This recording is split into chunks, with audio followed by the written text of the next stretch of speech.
This weekend, Colby Covington lost to Joaquin Buckley, and in this video we're going to be reacting to a clip from immediately after the fight between Chael Sonnen and Colby Covington, taking a look at what went wrong for Colby in this fight, and then looking at what's left for Colby in the UFC. Naturally, Colby Covington, he's a fighter that divides so much opinion, so we're going to try and be as objective as possible when taking a look at this. I know that the reactions after this fight have been absolute extremes. People thinking on the one hand that Colby was going to win the fight. On the other hand, people saying this was the worst version of Colby. The truth is normally somewhere in the middle, but we're going to get into all of that. I do want to start by taking a look at this clip between Chael Sonnen and Colby Covington, because I think it tells us a lot about where Colby is in his career right now. Oh my goodness, that was a fight. Oh my goodness, Colby. Man. Not bad for no training camp. Not bad at all. Not bad at all. Your kicks were on point tonight. Okay, so there's one phrase that I absolutely love that my good friend Vinny Shawman, three-time Joe Rogan guest, said to me. He says, anything less than 100% support is sabotage. And I really feel as though that is what we're seeing right now. Chael Sonnen's allowing Colby to get the excuses out there, which is understandable. He just lost the fight. He's probably doing a bit of damage control for his reputation. So I do understand why they're putting this out there immediately after the fight, especially when this was a late notice change of opponent for Colby. So there is some truth in that. But you could say the same for Joaquin Buckley. On the other hand, for Chael Sonnen to be telling Colby his kicks looked on point, that's just so far from the truth. His kicks looked really slow tonight. Other than that tornado kick that almost landed in the second or third round, Colby's kicks, everything he was doing looks as though it involved so much effort. There wasn't that fluid looseness that we like to see when he's putting pressure on these guys. Everything looked really laboured, really slow. So the fact that Chael is trying to say your kicks looked on point tonight, that's not going to help Colby for future fights. That's purely Chael trying to make Colby feel good about himself after this fight.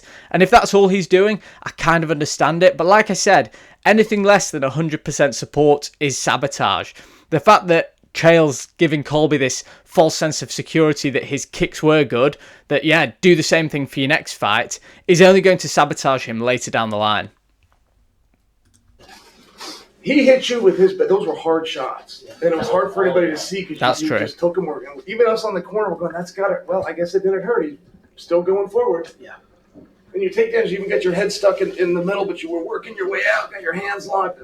It was great. Everything was going great. The tide was turning. That does not count. I do not accept that. Yeah. Okay, it gets worse. The tide was turning. The third round was arguably Colby's best round, but it was still a clear win for Joaquin Buckley. Joaquin Buckley was landing the heavier shots. Colby was landing some shots. He definitely looked better.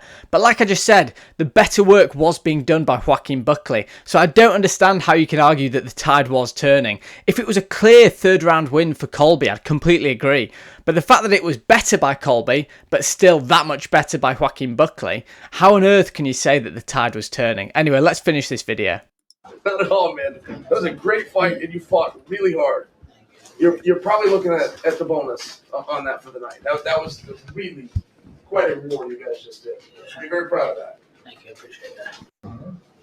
Okay, so Chael ends the video by telling Colby how tough he is and that he's probably deserving of a performance of the night bonus.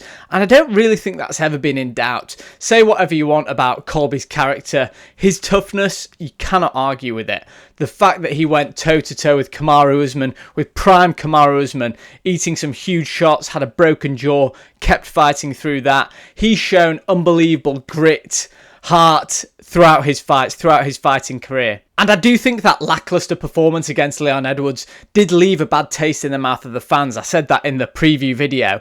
But even so, you cannot underestimate his chin. He ate some big shots up against Joaquin Buckley that would have knocked down lesser opponents who had a lesser chin. He is tough. He does have grit. But I just don't think he has the skills anymore to compete at the elite level. And that's ultimately what it boils down to. As Chael said in that video, he said that the tide was turning. Now the problem with Colby Covington is he needs to lead the dance. He doesn't have finishing ability, be it submissions or knockout power. If he goes 2.5 rounds, 3 rounds down in a 5-round fight, it's almost impossible for him to rally. He can do great work like he did in the first Usman fight, looking strong towards the final stretch, but because he lacks that finishing power, he never really had it throughout his career, but it's even more obvious now that everything's slowed down. He really needs to get ahead on the scorecards. And think about if it was a 3-round fight. This is why Colby prefers 5-round fights, because he has more of an opportunity to work the scorecards to win rounds. In a 3-round fight, those first 2 rounds can get away from you before you even know it. So Colby's lack of finishing power means that he always has to start strong. And I think even though his cardio's still there, the pace and the sense of urgency just isn't there. And now the fact that he's 35, 36 years old, that isn't going to come back. Looking back at the kicks and the overall pace of the fight, I think that he did look really slow. Everything did look really laboured. The shots that he went for that got stuffed by Joaquin Buckley, I compare that to the Colby Covington who fought Robbie Lawler in that dominant performance a few years ago. I remember I was on holiday, I was on vacation when I watched that fight. It was one of the first times I'd really stopped and watched Colby Covington. I'd heard the obvious criticism before that this guy was just a boring wrestler, but when I watched Colby's fight against Robbie Lawler, the chain wrestling he was doing, the high crotch lifts, slamming Robbie Lawler down, the pace he was able to put on Robbie Lawler, I just thought this guy's an absolute machine. I don't like to take any of the politics or outside of the ring stuff into consideration when I'm assessing the fighters. I know a lot of channels do, and great for them, you know, it's entertaining stuff. I like to look at the fighters themselves. And Colby was an elite fighter. I've seen people this week tarnishing his reputation a bit, saying that he was never elite, and I do understand the argument. I see where they're coming from, but I think when you see a fighter who was able to get the interim welterweight championship, even though it was against RDA, someone who's put together so many great victories, had back and forths with prime Usman, I do think you have to consider him elite. But anyway, going back to this fight, that pace I'm talking about and that level of intensity that we saw against RDA, that we saw against Robbie Lawler, just isn't there anymore. The shots were really telegraphed. Joaquin Buckley could see them coming a mile off. That's why he didn't even really need to sprawl for some of them. For a couple of them, he could just take a step back, post out with one hand, and Colby Covington was nowhere near to getting those takedowns. I think the unfortunate truth for a fighter like Colby is that he depends on volume, intensity, putting a pace on the opponent. And with the advancing years, that is one of the first attributes to go. It's not as though he has one punch KO power and he can carry that into almost being 40 years old. When it comes to pressure, when it comes to pace, when your legs go, when your speed goes, everything else goes with it. And with that in mind, we are going to get on to what's left for him in the UFC. But just as a closing point on that clip between Chael Sonnen and Colby Covington, I hope that's just a big PR thing, getting some more publicity, some more eyeballs on the fight. I'm sure it did because, as we know, Chael Sonnen is a master salesman. He's amazing on the mic. He knows how to sell a fight. And him and Colby together, it's like two heels coming together, getting everyone to boo them, but at the same time getting everyone to tune in. So I hope that it is just a PR thing and that wasn't genuine coaching advice that we saw at the end. Because really, if that's the advice that Chael is giving Colby, we're never going to see an improved version of Colby. The very best of Colby is behind us, which I suspect might be the case already. Are there any positives that we can take from the fight against Joaquin Buckley? I'm not going to go as far as Chael Sonnen did to say that Colby was winning that fight or, you know, he's not accepting the result. However, the fact that the fight was stopped due to a cut does give Colby an excuse and doesn't write Colby off completely because people have short memories. In the build-up to the next fight, I'm sure a lot of people will remember that Colby was getting beaten up on the feet by Joaquin Buckley, but a lot of people remember, they'll see on the Wikipedia fight record that the fight it might have been TKO due to cuts or doctor stoppage. I've not seen it yet, but one of those things that does make you question, okay, so what way was this fight going? And Colby is a master of spin. He'll be able to turn that into another big fight and probably make another good payday from the UFC. Other positives, Colby's chin is very, very underrated. He ate some bombs against Kamaru Usman. He got dropped temporarily by Jorge Masvidal, and we just saw the shots that he ate against Joaquin Buckley. Colby is tough, he has a great chin, but I'm just not sure how much interest there will be in watching future fights of his, because like we said, his main attributes are now really diminished. The pace doesn't seem to be there, the intensity doesn't seem to be there, and now you're kind of looking at a very limited fighter in terms of ways to win fights. As we said, he didn't have the finishing ability anyway, and now there's even less pop on his strikes, and he can't get in as quickly in takedowns. Really, when you're looking at the top contenders of the division, he doesn't match up well against any of them. So what fights would be good to see Colby Covington in now? There is one name that I'm thinking of that's got a good backstory, that will have a good build-up.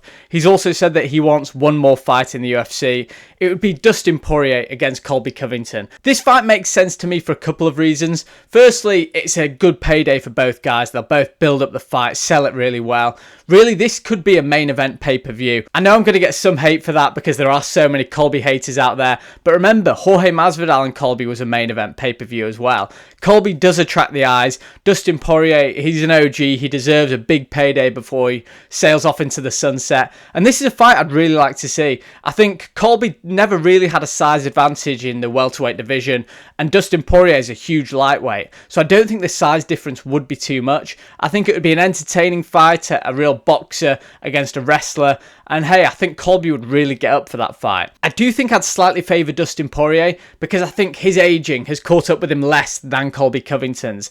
When I said that I don't want to see any Colby Covington fight, this is one that I think I would like to see. Purely because I think Colby would be able to get up for it more than he would against a fight like Joaquin Buckley. The upside against beating Joaquin Buckley was fairly limited. The guy wasn't a top ranked contender, meaning you'd be straight into a title shot. And whilst Colby has so many things going on outside of the octagon, I imagine it was a bit harder for him to get up for this fight than it would have been for Jorge Masvidal, than it would potentially be for Dustin Poirier. Again, this isn't making an excuse. I really think Joaquin Buckley is one of the most improved fighters we've seen in recent years in the UFC. But at the same time, I think that Colby needs a rivalry, a bit more personal grit to really get the most out of it, in terms of both a promotional and a fight perspective. So that was my overall assessment of Colby Covington's reaction since his loss. I was really disappointed with that clip between Chael and Colby Covington, but at the same time, I am taking it with a pinch of salt, thinking that these two are master salesmen, so that maybe when the cameras were off, they had a more honest heart-to-heart about what really went wrong and what they can do to improve.